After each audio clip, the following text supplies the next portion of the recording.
हम लोग बात कर रहे थे आपका सेशन न्यायालय की जमानत देने की शक्तियां, इस पर बात चल रही थी।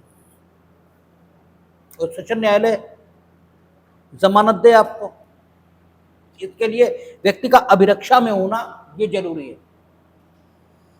जब तक अभिरक्षा में नहीं है तब तक जमानत सेशन न्यायालय और उच्च न्यायालय नहीं दे सकते। कहता है उच्च न्यायालय सेशन न्यायालय निर्देश दे सकता है कि किसी ऐसे व्यक्ति को जिस पर किसी अपराध का अभियोग है और जो अभिरक्षा में है और अपराध का अभियोग है, दो बातें होनी ही चाहिए, तभी सेशन न्यायालय से जमानत मांगी जा सकती है। इसका मतलब यह हुआ कि प्रिवेंटिव डिटेंशन, इस केस में जमानत नहीं होगी।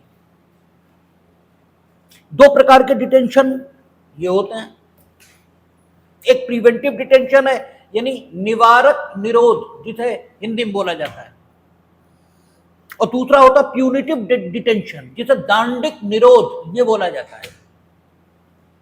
दो प्रकार के डिटेंशन है, एक प्रिवेंटिव है, दूसरा प्यूनिटिव है। एक निवारक है, दूसरा दांडिक है। निवारक निरोध ये आपको इसलिए दिया जाता है कि आपके कामों से कुछ विशेष प्रकार की स्थितियां उत्पन्न होने का खतरा है, और ये निवारक निरोध संबंधी विधियां अधिनियमित करने की शक्ति दोनों विधायिकाओं को प्राप्त है। सेंट्रल लेजिस्लेचर और आपका स्टेट लेजिस्लेचर दोनों निवारक निरोध संबंधी विधियां बना सकते हैं। और निवारक निरोध संबंधी विधियां तीनों सूचियों में बनाई गई हैं। जब हम लोग वहां सूचियों पर बात कर रहे थे कॉन्स्टिट्यूशन ऑफ इंडिया में, तो संवर्ती सूची है, उसके आधार पर भी निवारक निरोध संबंधी विधियां पारित की गई। जो संघ सूची है उसके आधार पर भी निवारक निरोध संबंधी विधियां, और जो राज्य सूची है उसके आधार पर भी राज्य विधायिकाओं ने निवारक निरोध संबंधी विधियां पारित की। तो निवारक निरोध यानी प्रिवेंटिव डिटेंशन एक ऐसा डिटेंशन है जिसमें आपके बारे में संभावना है कि आप अमुक प्रकार का काम करेंगे, और वो संभावना किससे उत्पन्न हो रही? जो अधिकारी संबंधित विधि में इसके लिए सक्षम बनाया गया है कि अगर उसे संभावना पैदा होती है कि आप अमुक प्रकार का काम करेंगे तो वो आपको प्रिवेंटिव डिटेंशन में भेज सकता है। तो उसका अगर संतोष हो गया, नॉर्मली प्रिवेंटिव डिटेंशन संबंधी विधियों में जिला मजिस्ट्रेट वो ऐसे प्राधिकारी होते हैं कि उनका संतोष यदि हुआ कि आपके कामों से लोक शांति को खतरा है या अन्य कोई बात जो संबंधित कानून में प्रिवेंटिव डिटेंशन के आधार के तौर पर वर्णित की गई है, वो काम आप करने वाले हो, तो वो आपको प्रिवेंटिव यानी निवारक निरोध में भेज देंगे। आपने किया कुछ नहीं है, अभी तक कुछ भी ऐसा नहीं किया जिसे विधि विरुद्ध अर्थात अपराध कहा जा सके। आपके कामों से संभावना है कि ऐसा कुछ होगा जिससे लॉ एंड ऑर्डर इसकी समस्या पैदा होगी, यह कुछ ऐसा हो जाएगा जो इलीगल होगा, और वो संभावना भी किसे है? जिला मजिस्ट्रेट को। हो सकता है जिला मजिस्ट्रेट की जगह कोई और अगर विचार करे तो उसे हो सकता है वो संभावना पैदा न भी हो, लेकिन जिला मजिस्ट्रेट को ऐसा लग रहा है। तो निवारक निरोध संबंधी विधियों में ये सुविधा जिला मजिस्ट्रेट को दे दी जाती है कि वो ऐसी दशाओं में संबंधित व्यक्ति को निवारक निरोध में भेज सकते हैं। अब क्योंकि अपराध तो उसने कुछ किया ही नहीं, सिर्फ और सिर्फ संभावना है, वो संभावना भी किससे पैदा हो रही? जिला मजिस्ट्रेट। तो जिन आधारों पर जिला मजिस्ट्रेट को ऐसी संभावना पैदा हुई है, उन आधारों का एक विवरण ये जिला मजिस्ट्रेट के द्वारा संबंधित व्यक्ति को दिया जाता है, और इसकी व्यवस्था कि वो ग्राउंड ऑफ डिटेंशन, उसे जो निरोध में रखा गया है, दिए जाएंगे, ये संबंधित विधि में भी लिखा रहता है। और अनुच्छेद 22 जब हम लोग पढ़ेंगे कॉन्स्टिट्यूशन ऑफ इंडिया, वहां आपका फंडामेंटल राइट भी है कि ग्राउंड ऑफ डिटेंशन उसे मिलेंगे, कितने दिनों में मिलेंगे, ये सारी बातें संबंधित विधि में लिखी रहती है। अब चूंकि संबंधित व्यक्ति पर अपराध करने का आरोप ही नहीं है, आरोप क्या है कि उसके कामों से ऐसा खतरा है कि कुछ अवैध घटित होगा, तो उन ग्राउंड्स के आधार पर उसके मामले का रिव्यू संबंधित विधि में ही है। एक एडवाइजरी बोर्ड गठित किया जाता है, वो हर स्टेट में बना हुआ होता है, उत्तर प्रदेश में भी है, जो उच्च न्यायालय के न्यायाधीश एक्टिंग या जो होने योग्य हैं वो उसके अध्यक्ष होते हैं। और जो संबंधित बंदी है वो जमानत नहीं मांगता, क्योंकि जमानत कब मिलेगी? अपराध में। अपराध तो उसने किया ही नहीं है, लेकिन उसे डिटेंशन में रखा गया है, तो वो ये संबंधित एडवाइजरी बोर्ड के समक्ष एप्लीकेशन, जिसे प्रतिवेदन कहा जाता है, ठीक है ना, संबंधित विधियों में, उस प्रतिवेदन के माध्यम से वो एडवाइजरी बोर्ड से ये कह सकता है कि इनका कहना गलत है। जो जिला मजिस्ट्रेट या जो भी संबंधित प्राधिकारी संबंधित विधि में हो, उनका जो ये सेटिस्फेक्शन है ये बिल्कुल गलत है और हमने ऐसा कोई काम नहीं किया। एडवाइजरी बोर्ड को उसके मामले पर निर्णय लेना, ठीक है, बाध्यकारी है। कितने दिनों में? 3 महीने में। और 3 महीने में अगर एडवाइजरी बोर्ड उसके मामले पर निर्णय नहीं लेता तो उसका डिटेंशन ऑटोमेटिकली रिवोक माना जाएगा, खंडित माना जाएगा और वो व्यक्ति छूट जाएगा। लेकिन जमानत नहीं। क्यों? क्योंकि प्रिवेंटिव डिटेंशन में है, अपराध तो कुछ किया ही नहीं,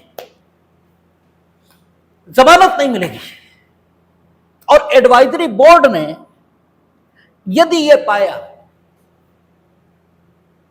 कि उसको ठीक डिटेन किया गया है, भाई दोनों बातें हो सकती हैं, ठीक भी डिटेन किया गया ये डिसाइड हो सकता है, और गलत डिटेन किया गया ये डिसाइड हो सकता है। अगर ये डिसाइड हुआ गलत डिटेन किया है, छोड़ देंगे, जमानत नहीं, वो निवारक निरोध खत्म हो गया।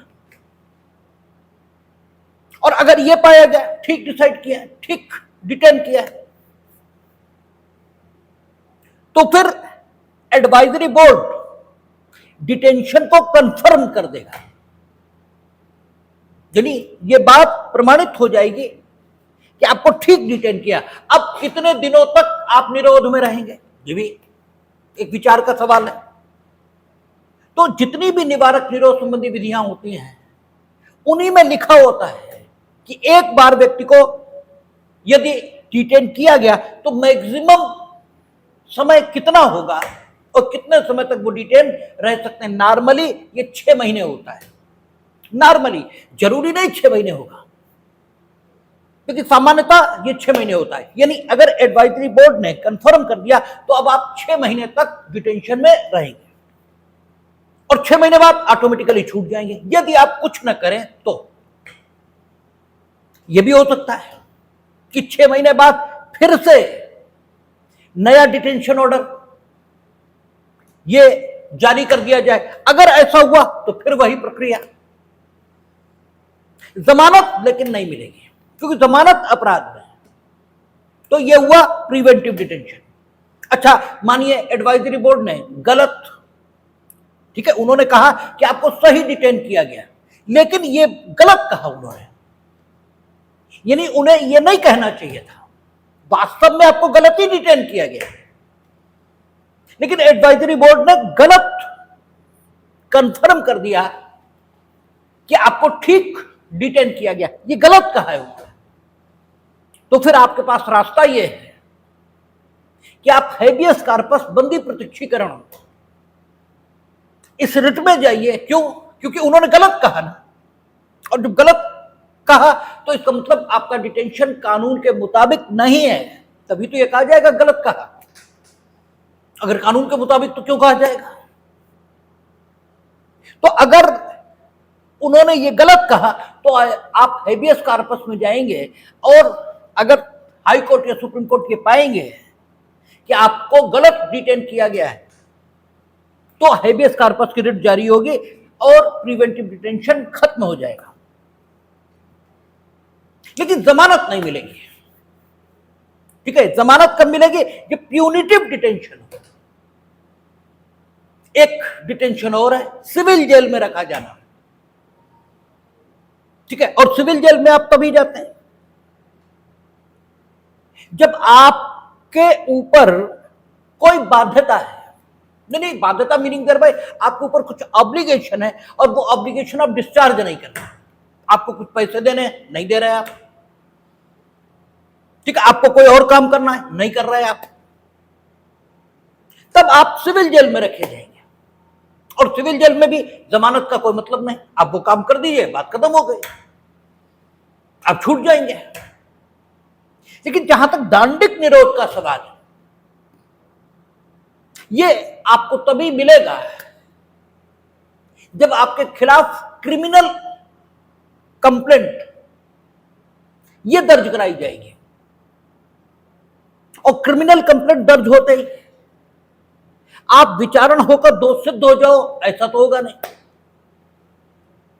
लेकिन क्रिमिनल कंटेम्प्ट, जो क्रिमिनल कंप्लेंट है, वो या तो कॉग्निजेबल ऑफेंस के बारे में होगी या नॉन कॉग्निजेबल ऑफेंस के बारे में होगी, या तो बेलेबल ऑफेंस के बारे में होगी या नॉन बेलेबल ऑफेंस के बारे में होगी। और जब भी आप न्यायालय के समक्ष जाएंगे तो अपराध या तो कॉग्निजेबल और अजमानती होगा या कॉग्निजेबल और जमानती होगा, या तो असंज्ञेय, ठीक है, और जमानती ये होगा।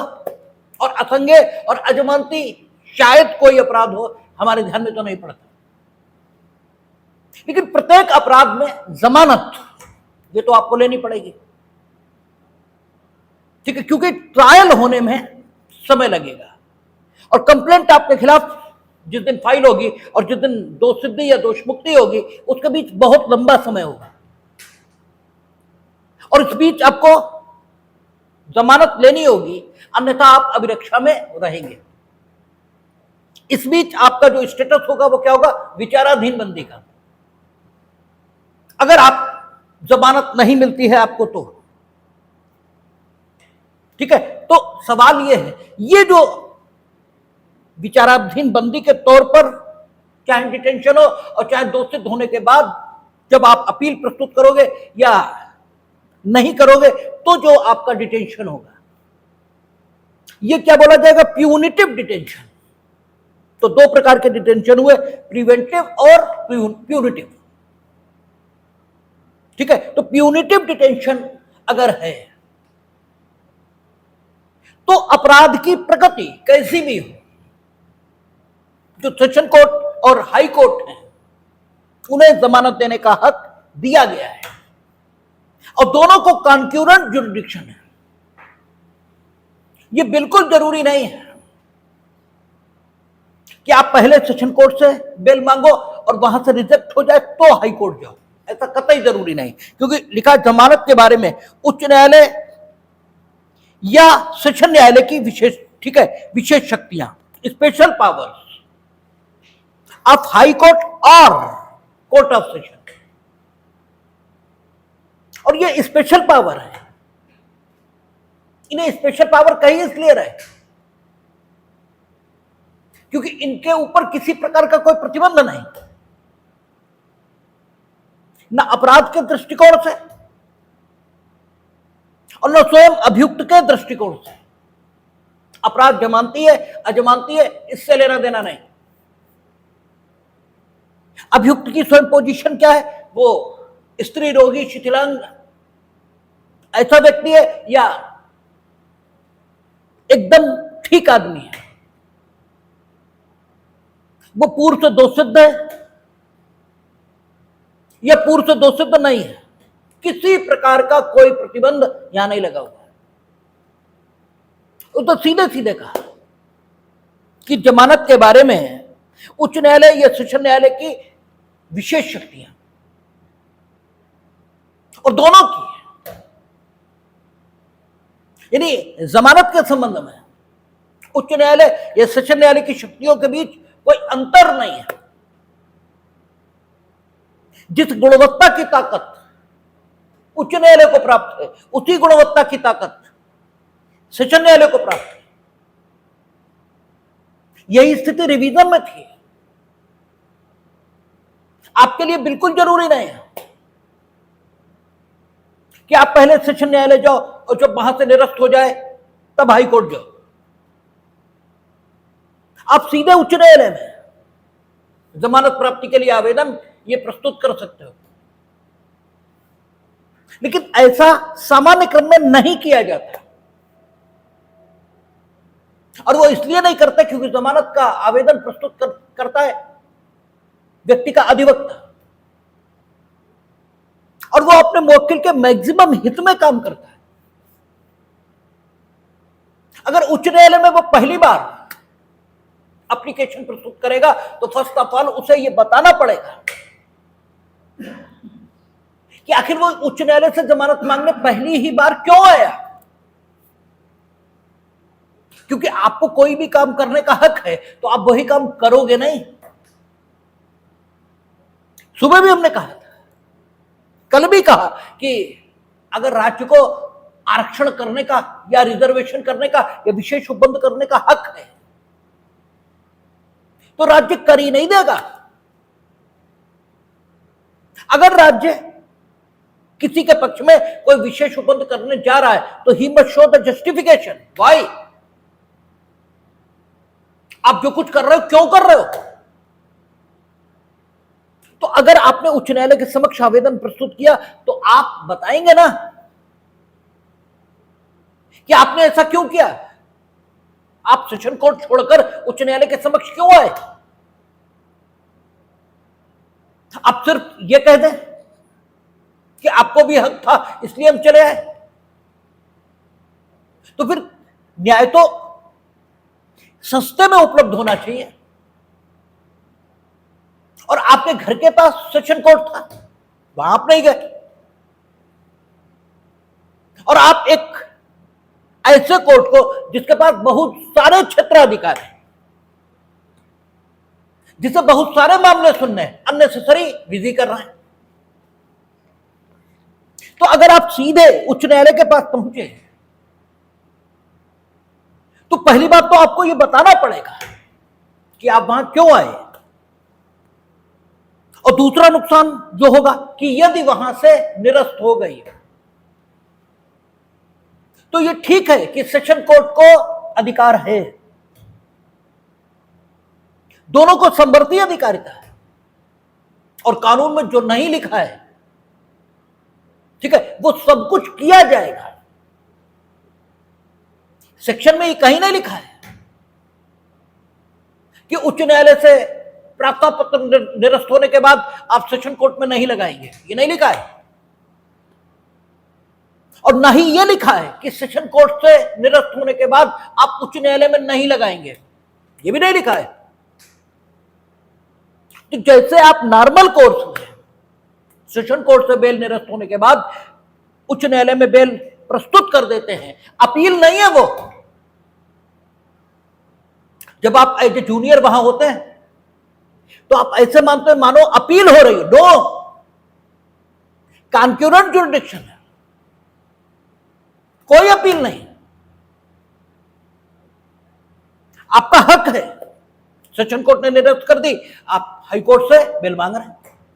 उन्हें समवर्ती अधिकारिता है, और चूंकि समवर्ती अधिकारिता है इसलिए जैसे जिस हद से जिस गुणवत्ता की एप्लीकेशन आपने सेशन कोर्ट को दी थी, बिल्कुल ठीक वैसी आप हाई कोर्ट को भी देते हैं। अब चूंकि अगर आपने हाई कोर्ट में पहले प्रस्तुत कर दी तो उच्च न्यायालय सेशन कोर्ट का इमीडिएट बॉस, हालांकि बॉस शब्द का प्रयोग नहीं करना चाहिए, लेकिन वे उनके अधीनस्थ न्यायालय ये तो नहीं है, तो अगर वो निरस्त कर देंगे तो ये सिर्फ सैद्धांतिक बात रह जाएगी कि आप सेशन कोर्ट के समक्ष प्रार्थना पत्र दे सकते हैं और वे आपको जमानत भी दे सकते हैं, लेकिन ये सैद्धांतिक बात व्यवहार में कभी नहीं बदलेगी, क्योंकि इतनी हिम्मत किसी सेशन जज की नहीं है कि अगर सेशन कोर्ट ने निरस्त कर दी, भले ही 100% गलत निरस्त कर दी, 100% नहीं होनी चाहिए थी निरस्त, क्योंकि जमानती या अजमानती अपराध में जिन दशाओं में जमानत मिलनी चाहिए वो सारी की सारी आपके मामले में सेटिस्फाइड थी, लेकिन उन्होंने कर दी। अब आप अगर सेशन कोर्ट से बेल मांगेंगे तो मिलेगी नहीं, व्यवहार यही कह रहा है। यद्यपि सैद्धांतिक दृष्टिकोण से देने में कोई नुकसान नहीं है, ना कहीं कोई समस्या है, लेकिन व्यवहारिक दृष्टिकोण यही है कि नहीं मिलेगी। विपरीत इसके अगर आप पहले सेशन कोर्ट में मांगे और न मिले तो जब आप उच्च न्यायालय जाएंगे तो आपको जाने का औचित्य यह भी नहीं बताना पड़ेगा, क्योंकि वहां जाने का औचित्य स्वयं सिद्ध है।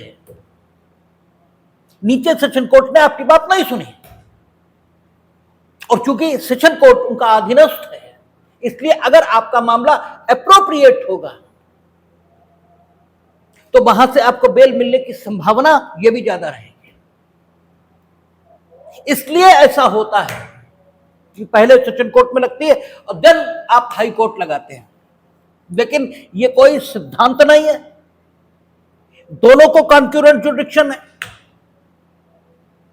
और दोनों जगह पहली बार बेल मांगी जा सकती है। जैसे वो शर्मिष्ठा का मामला है, कलकत्ता हाई कोर्ट में सीधे उस मामले में बेल लगाई गई। कन्हैया कुमार का मामला था, सीधे दिल्ली हाई कोर्ट में बेल लगी। उच्च न्यायालय या सेशन न्यायालय इनके समक्ष कितनी bail application, number of application कितनी हो सकती, तो आपको जब हम 437 बता रहे थे, जब 436 बता रहे थे, तब भी कहा कि चूंकि कोई नंबर मेंशन ही नहीं है तो आप जितनी दे सको उतनी दीजिए, लेकिन अब सीपीसी शुरू होनी है तो जो वो जहां प्रिंसिपल रेस जुडिकेटा जो वहां वर्णित है वो दांडिक कार्रवाइयों पर, स्पेसिफिक किसी उपबंध के प्रभाव से तो नहीं, लेकिन ऐसे कई न्यायिक निर्णय हैं जो ये कहते हैं कि रेस जुडिकेटा का जो प्रिंसिपल है वो रेस जुडिकेटा के तौर पर तो नहीं, लेकिन एक इक्विटेबल प्रिंसिपल के रूप में, एक सामयिक सिद्धांत के तौर पर दांडिक मामलों में भी लागू होगा। और जब दांडिक मामलों में लागू हो जाएगा तो जिन ग्राउंड्स पर आपकी एक एप्लीकेशन खारिज हो गई,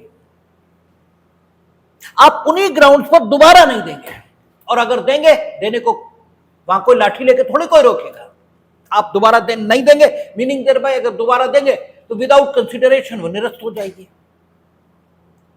लेकिन अगर आपके पास कोई नए ग्राउंड हैं तो जितनी बार आप चाहे एप्लीकेशन दे सकते हैं। वहां उच्च न्यायालय या सेशन न्यायालय के समक्ष जो प्रार्थना पत्र जमानत के संबंध में है उसे देने के लिए सिर्फ एक कंडीशन सेटिस्फाई होनी है कि अभियुक्त अभिरक्षा में है और किसी अपराध का अभियुक्त है। दो बातें, अपराध का अभियुक्त होना चाहिए। अजमानती का हो जरूरी नहीं है, जमानती अपराध का अभियुक्त हो। और जमानती अपराध का अभियुक्त अगर बेल मांगता है तो एक बार बेल पाने का उसे अधिकार है। आपने पढ़ा था 478 में कि अगर एक बार उसे जमानत मिल गई और वो सुनवाई के लिए नियत दिनांकों पर उपस्थित नहीं हुआ तो फिर दोबारा उसे बेल मांगने का हक होगा, लेकिन दोबारा उसे जमानत पाने का हक नहीं होगा। और ऐसी दशा मानिए उसकी, ठीक है, जो बेल एप्लीकेशन है वो नीचे से निरस्त हो गई, तो 480 या 437 इसमें तो बेल मांग नहीं पाएगा, क्योंकि वहां तो ये लिखा है कि in case of non bailable offence you can ask for the bail. और आप कौन है? जमानती अपराध के अभियुक्त। या आप कौन है? अजमानती अपराध से भिन्न अपराध के अभियुक्त। तो you can not ask for the bail under section 480 या 437 और 479 या 436A इसमें तो मांग ही नहीं सकते, क्योंकि उसमें तो आधा जो मैक्सिमम टाइम प्रोवाइड है, ठीक है, जो मैक्सिमम पनिशमेंट प्रोवाइड है संबंधित अपराध में, उसका आधा आप जेल में बिता चुके हो, देन यू कैन आस्क। तो वो सिचुएशन तो है नहीं, और ना ही आप किसमें मांगेंगे? 481 में या 437A में, क्योंकि वहां क्या है, नीचे से दोष सिद्ध हो गए और अपील आप प्रस्तुत करना चाहते हैं, वो सॉरी नीचे दोष मुक्त हो गए, दोष सिद्ध नहीं, नीचे दोष मुक्त हो गए, और स्टेट अपील प्रस्तुत कर सकता है। तो अपील प्रस्तुत होने की अवधि और आपकी जो दोष मुक्ति की अवधि है, इसके बीच के लिए आपसे 481 या 437 में बेल मांगी जाती है, वो भी स्थिति नहीं है। और 482 या 438 वो काय के लिए एंटीसिपेटरी है। हालांकि एंटीसिपेटरी नाम की कोई बेल है नहीं, लेकिन फिर भी जो कॉमन नेम उसका है, तो वो भी स्थिति नहीं है। तो अगर आप अजमानती अपराध के अभियुक्त व्यक्ति से भिन्न व्यक्ति, तो स्थिति क्या बनेगी आपके लिए?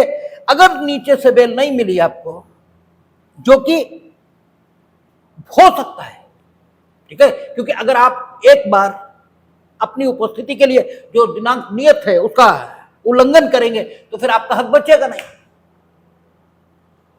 तो अगर नीचे से बेल आपको नहीं मिली तो फिर सिवाय 439 से 483 के कोई रास्ता बचता ही नहीं।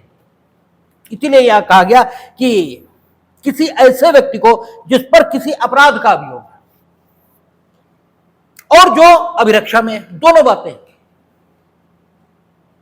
अभिरक्षा में ये तो लिखना जरूरी नहीं है, क्योंकि जब तक आप अभिरक्षा में नहीं होंगे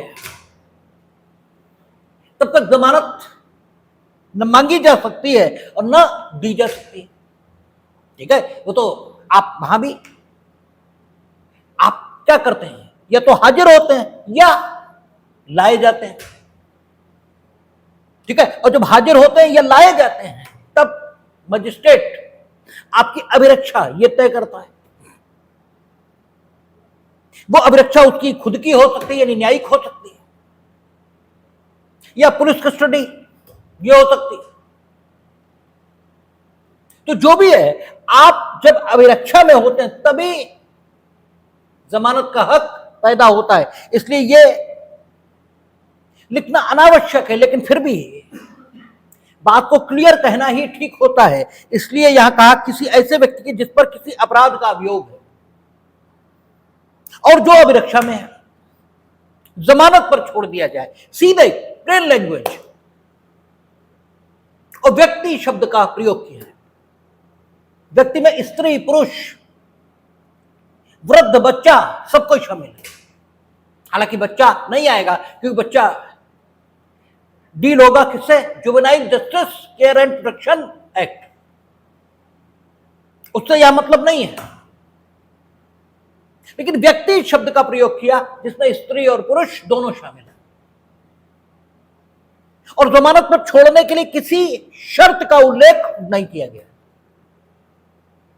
ऐसा नहीं कहा कि यदि विश्वास करने का कारण है कि वो मृत्यु या जीवन कारावास से दंडनीय किसी अपराध का अभियुक्त है और अभियोग के समर्थन में विश्वसनीय साक्ष्य है, तो वह ऐसे जमानत पर नहीं छोड़ा जाएगा। जैसी भाषा कहां है?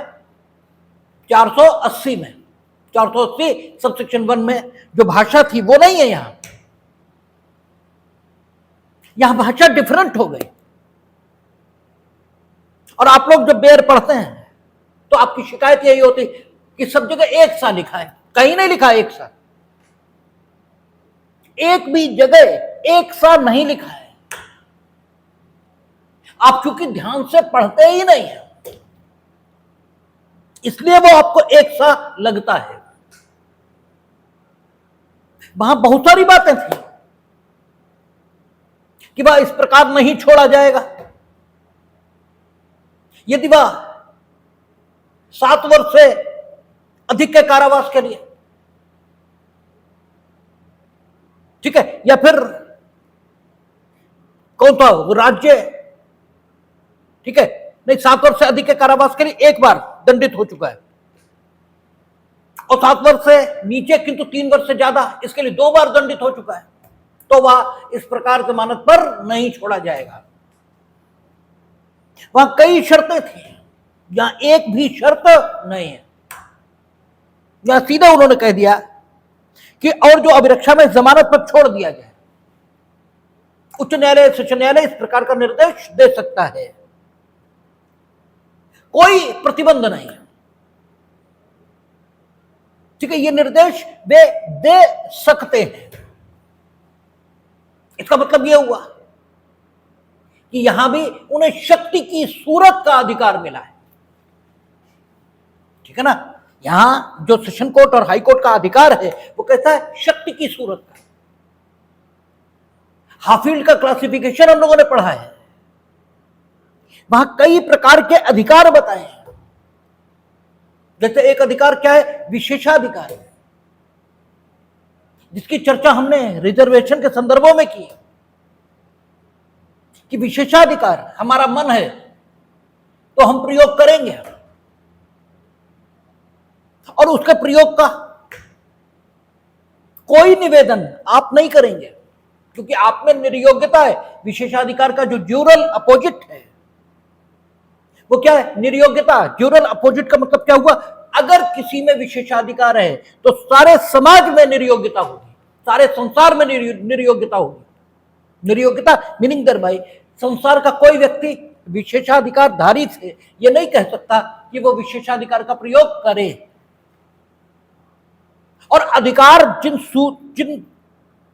जिस तरह का, जिस सूरत का आप जानते हैं वो अगर किसी को मिला हुआ है तो बाकी सारी दुनिया में कर्तव्य होगा।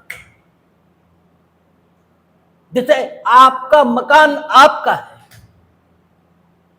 इसका मतलब यह हुआ कि बाकी दुनिया में यह कर्तव्य है कि वो आपके मकान में न घुसे आपकी परमिशन के बिना। ऐसे ही अधिकार की एक सूरत क्या है? शक्ति, क्षमता। यह भी अधिकार की एक सूरत। सेशन कोर्ट का अधिकार है कि वो किसी ऐसे व्यक्ति को जो किसी अपराध का अभियुक्त है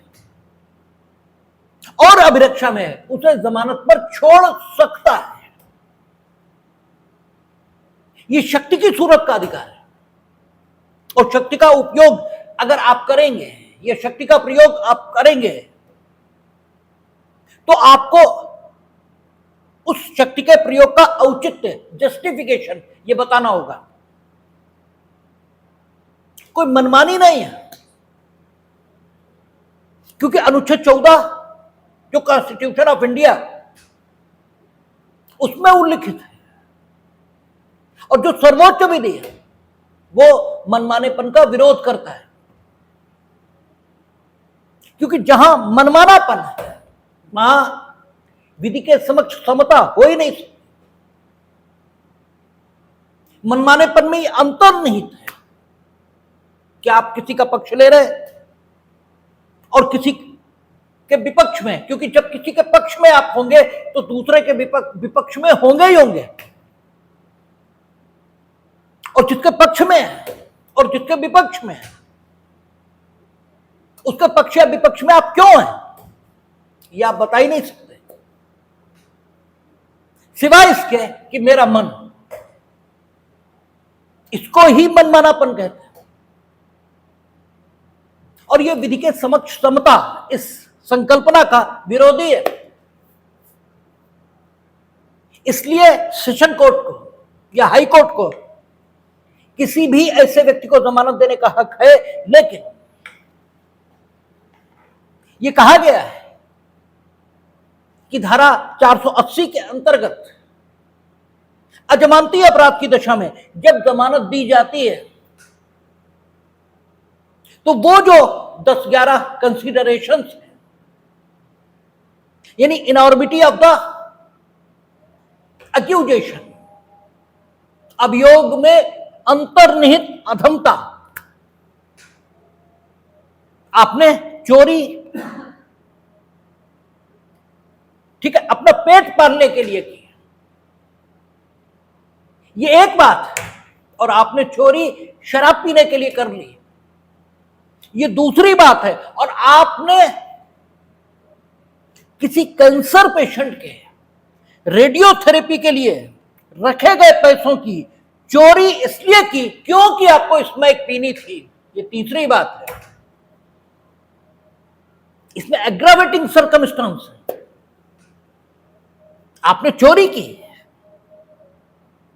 रोटी खाने के लिए, डिफरेंट बात है, ठीक है। आदमी जो आम आदमी कहलाता है वो मूर्ख होता है, और वो इसीलिए मूर्ख होता है क्योंकि वो डिस्क्रिमिनेशन नहीं कर सकता।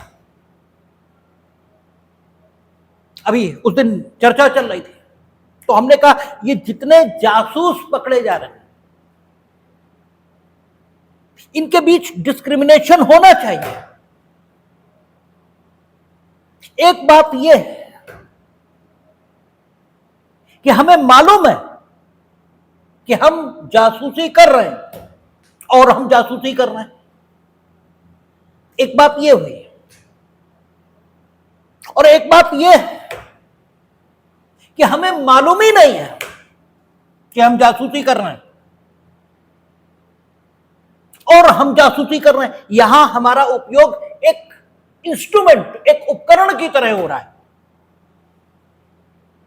और जासूसी में कोई गड्ढे नहीं खोदने होते हैं, जासूसी में सिर्फ इतना ही करना होता है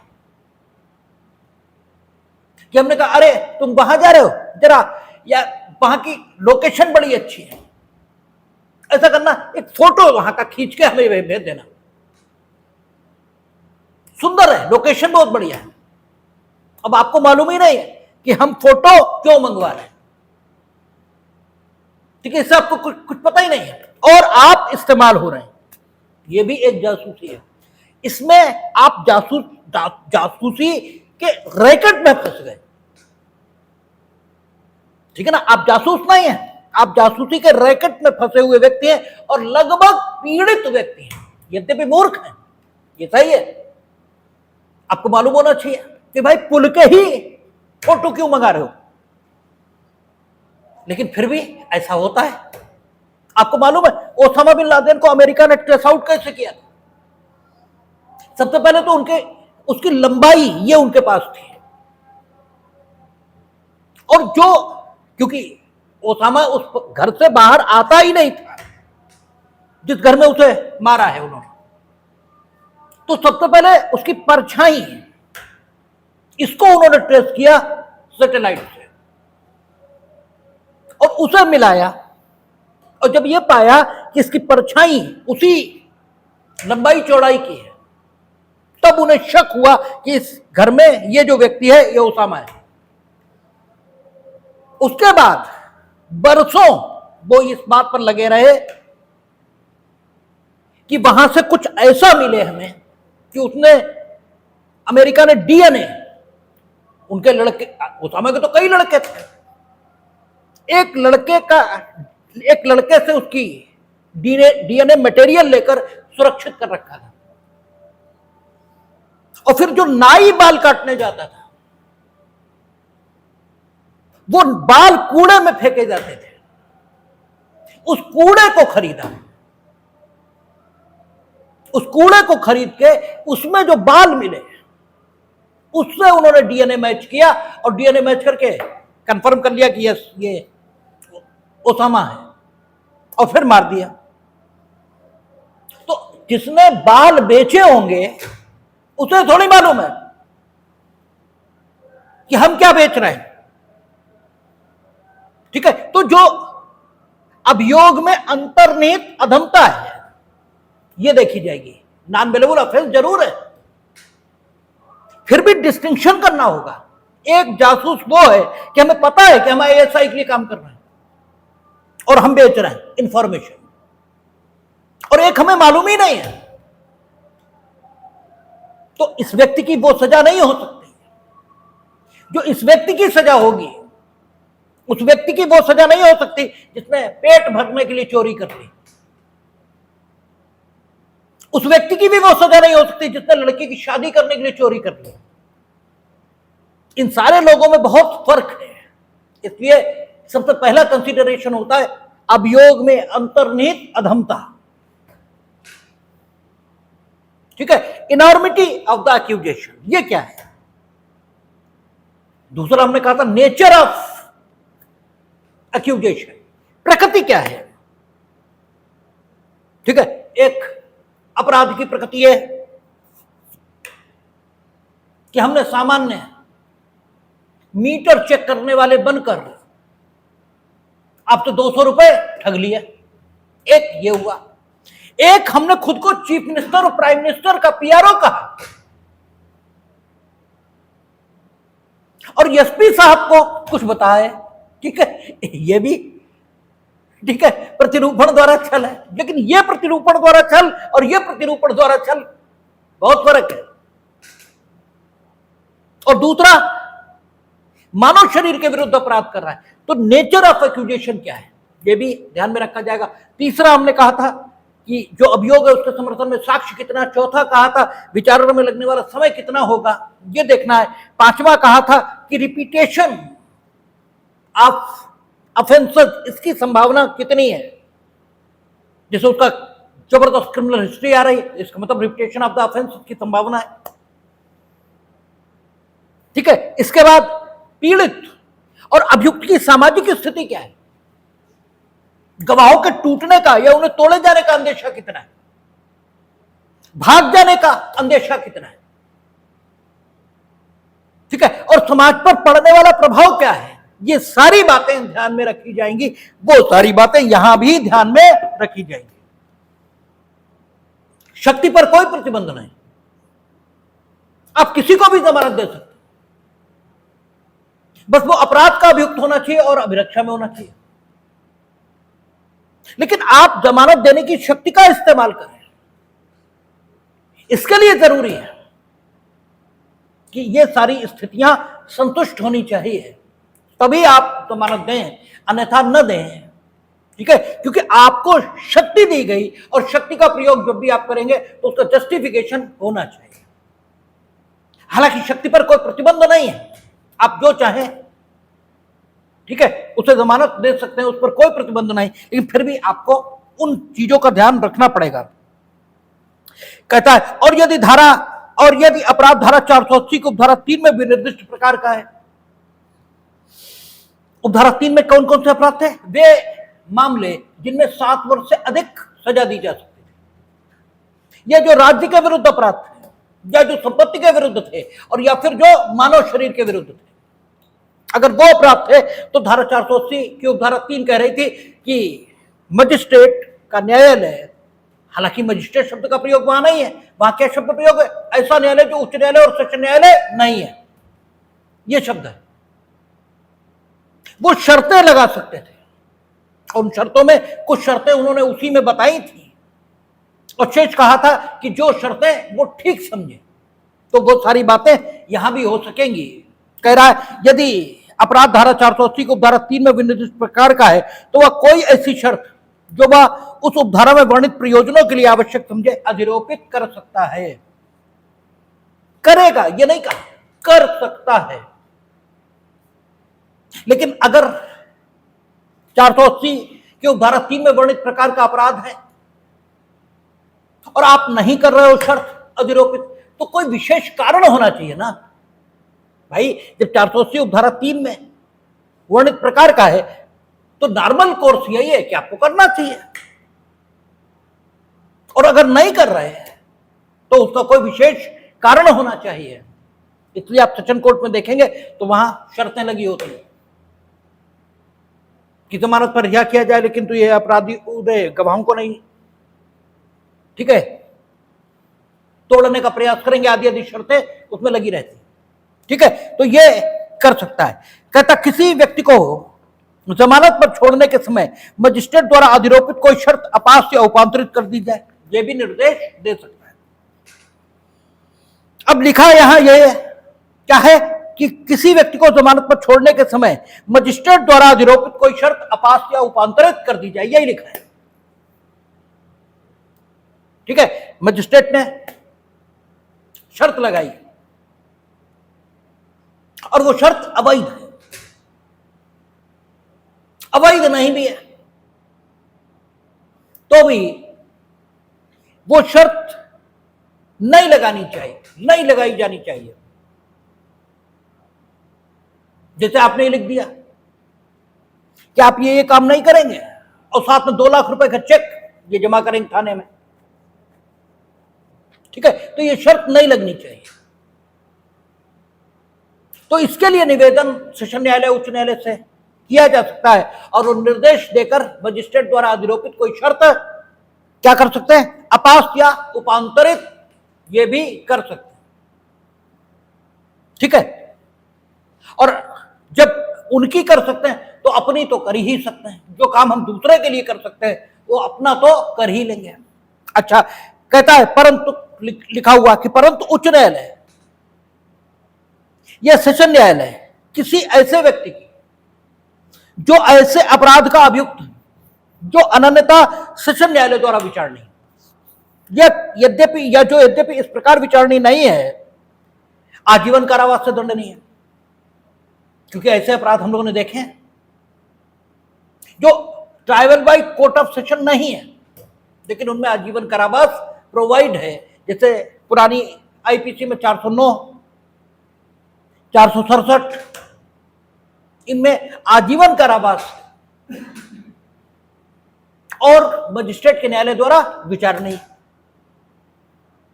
सेशन न्यायालय द्वारा विचारणीय नहीं है। तो उसने कहा कि 2 प्रकार के अपराध, या तो exclusively trial by court of session है और या exclusively trial by court of session नहीं है लेकिन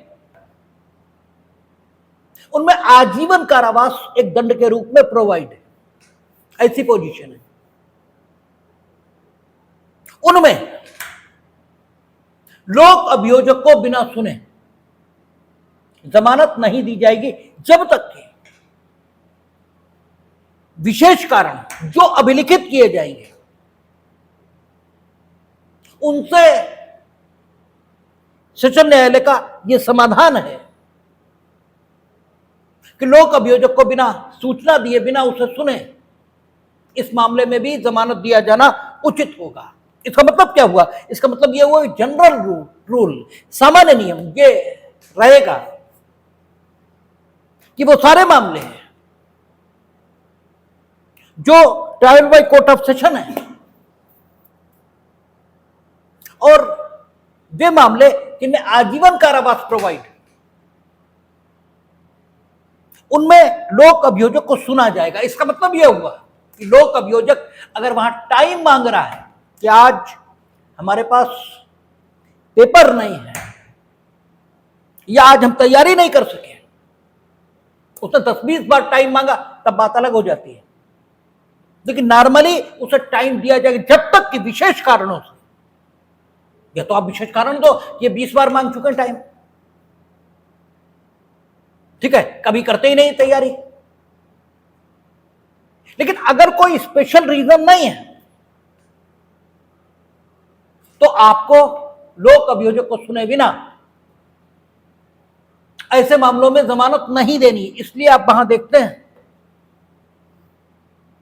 कि नॉर्मल कोर्स ये होता है कि अगर लोक अभियोजक ने लिख दिया कि हमें समय चाहिए तो डेट मिलती है, ठीक है। अगर वो एडजर्नमेंट सीक कर देता है लोक अभियोजक तो नॉर्मली डेट मिलती है, ठीक है। यद्यपि यहां यही लिखा है कि अपराध या तो आजीवन कारावास से दंडनीय हो या exclusively tribal court of session हो, लिखा यहां ये,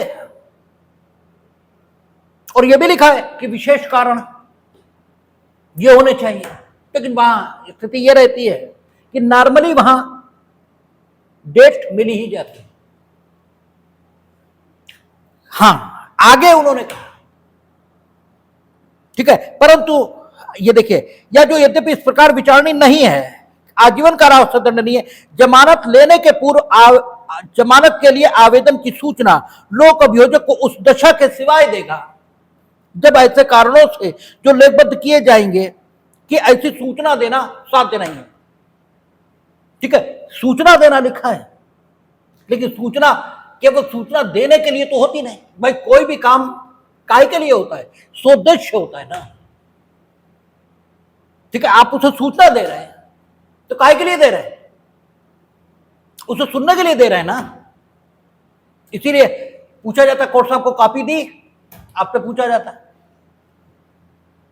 ठीक है, नहीं दी तो कॉपी दीजिए।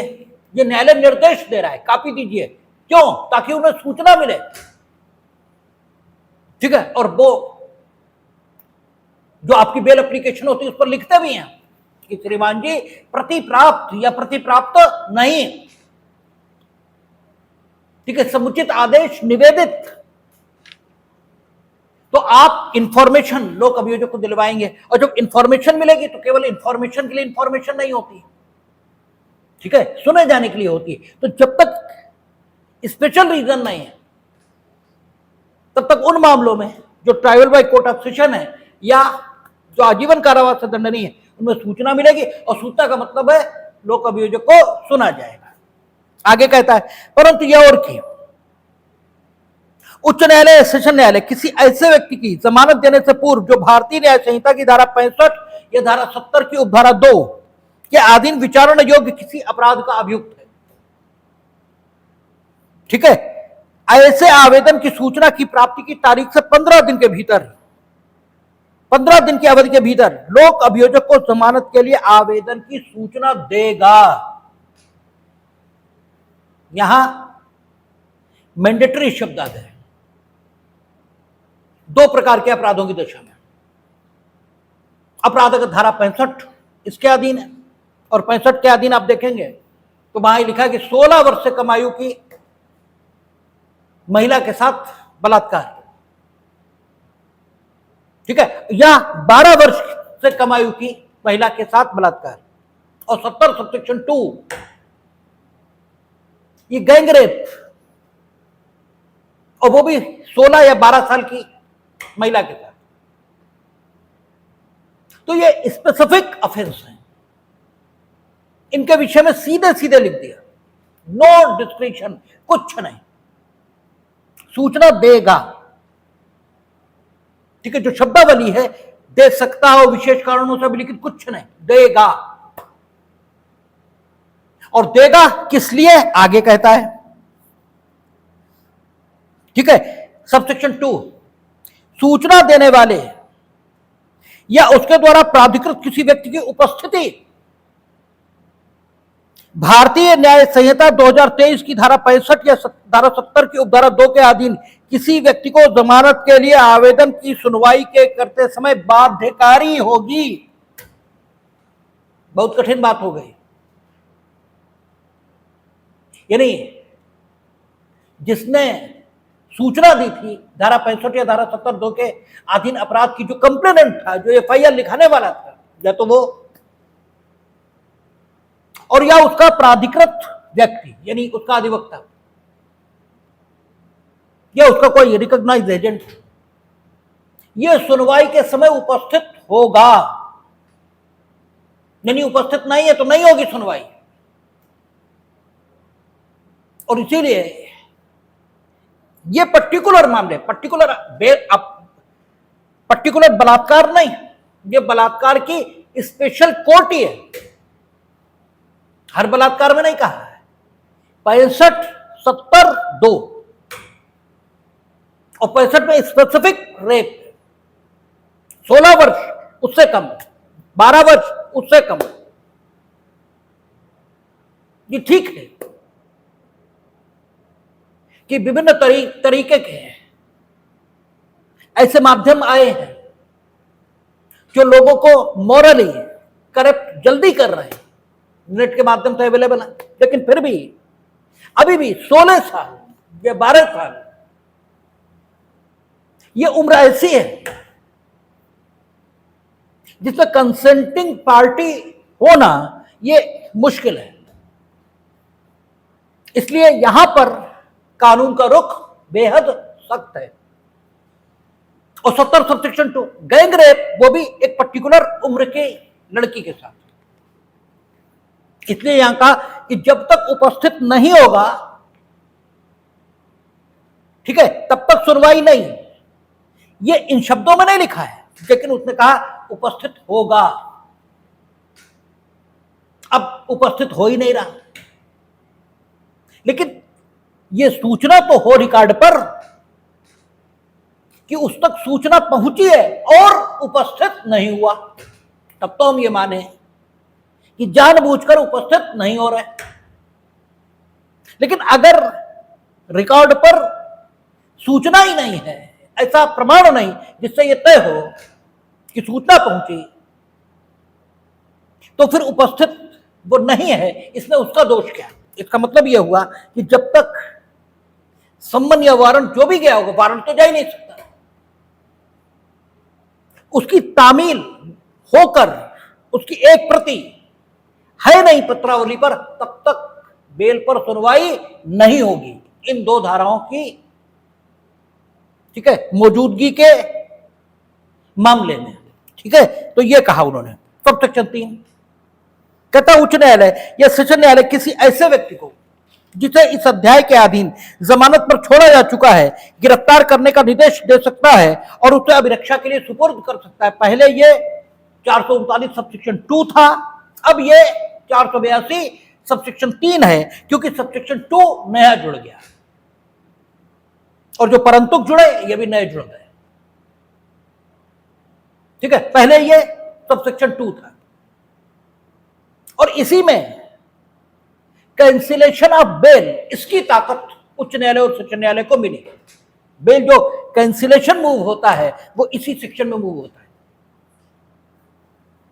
क्योंकि उसने कहा उच्च न्यायालय या सेशन न्यायालय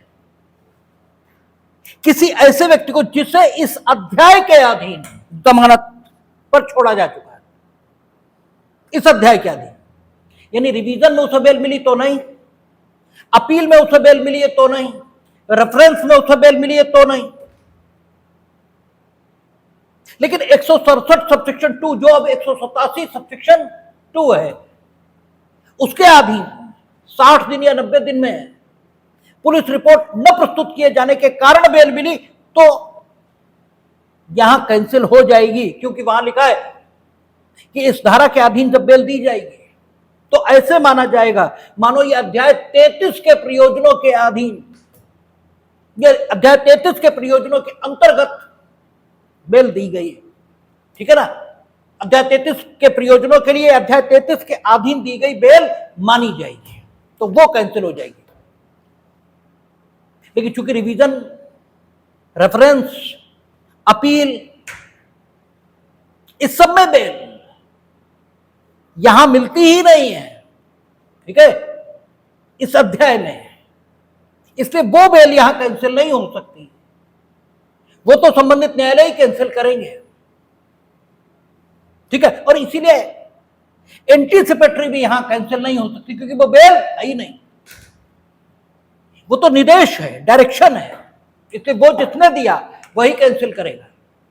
लेकिन शेष इस अध्याय के अधीन जो बेलें दी गई, चाहे 436A यानी 479 में दी गई हो, ठीक है, चाहे 478 में दी गई हो, चाहे 480 में मिली हो,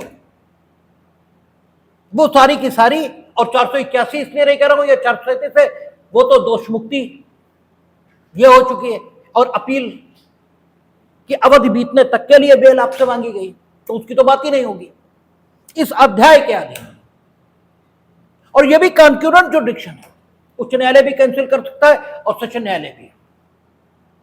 सवाल है कब कैंसिल करना चाहिए, तो कब का कोई उत्तर यहां नहीं दिया, लेकिन जो डिसाइडेड होकर आया है, या तो जमानत की शर्तों का उल्लंघन हो, कौन सी शर्तें जो ऊपर लगाई गई थी, और या फिर आपने कपट करके न्यायालय से बेल ले ली हो, आपने कुछ झूठ बोला बेल लेने के लिए, सही बात नहीं बताई, तो कैंसिलेशन हो सकता है, ठीक है। हालांकि बहुत टफ होता है, आसानी से नहीं होता, और चूंकि कैंसिलेशन की ताकत है, तो हमने आपसे कहा था अगर आपको 10 रुपए देने की ताकत है तो 2 रुपए देने की तो आई है। जब बड़ा कर देने की ताकत होती है तो उसमें छोटा कर देने की ताकत होती ही होती है। तो इसी में सस्पेंशन बेल ऑर्डर का यह करने की ताकत भी शामिल मानी जाती है। हमने आपसे कहा था जब हम कचहरी गए थे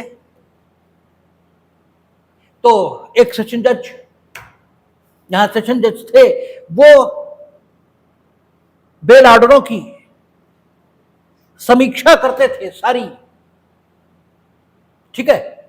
और समीक्षा इसीलिए तो करते थे क्योंकि ये ताकत उन्हें थी कि कैंसिल कर सकते थे, और एक मामले में उन्होंने रिहाई रोक दी थी, बेल ऑर्डर को सस्पेंड कर दिया था, निलंबित कर दिया फॉर द टाइम भी, ठीक है, 4 दिन 5 दिन, जब तक हम इसे देख ना लें कि ये सही है या सही नहीं है।